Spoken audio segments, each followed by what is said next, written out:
Right, చెప్పండి స్వామి. Sir మనం ఉంటది మహారాష్ట్రలో. ఇది నా తల్లి, రిటైర్డ్ పోస్టల్ సూపరింటెండెంట్. ఇవాళ పుట్టినరోజు, ఆయనకి ఏజ్ ఇవాళ 99 స్టార్ట్ అవుతుంది.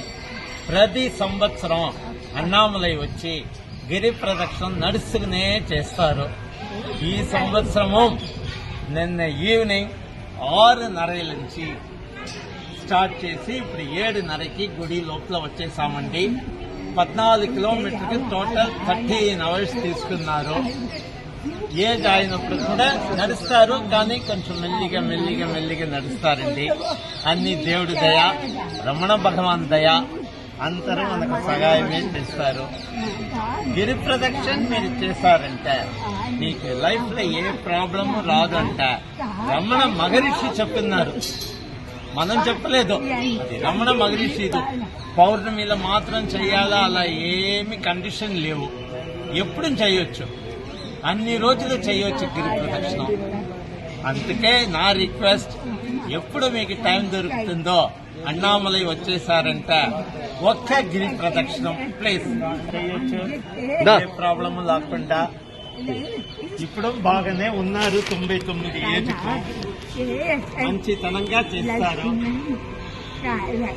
ఇప్పుడు కొంచెం చూపులు తక్కువ, అది ఒక ప్రాబ్లం. ఇవాళ 99th బర్త్డే. గురుభ్యో నమః. అందరికీ శుభోదయం.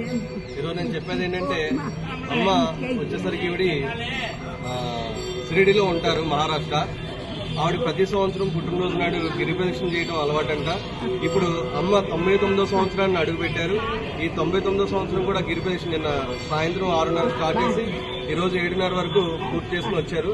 కానీ ఇలాంటి అమ్మ గిరి ప్రదక్షిణ చేస్తున్నప్పుడు అలాంటి వాళ్ళు ఎందుకు చేయలేకపోతున్నాం అనేది మీరు ఒకసారి తెలుసుకోవాల్సిన విషయం. అందరం కూడా ఈ అమ్మని ఆదర్శంగా తీసుకుని మనందరం కూడా గిరి ప్రదక్షిణ చేసి స్వామివారికి దయా కృపా కటాక్షాలు మనం అందరం పొందుతామని, స్వామివారికి మనం కృప పాత్ర కాగలుగుతామని మీ అందరికి కూడా ఈ యొక్క వీడియో రూపంలో నేను తెలియజేస్తున్నాను. ఈ అమ్మ గిరి ప్రదక్షిణ చేసి వచ్చినందుకు, ఈ అమ్మకు ముందుగా ఆ పరమేశ్వరుడు శక్తి ఇచ్చినందుకు స్వామివారికి నా కృతజ్ఞతలు తెలియజేస్తున్నాను. 99th birthday. నమో అరుణాచలేశ్వరాయ నమః.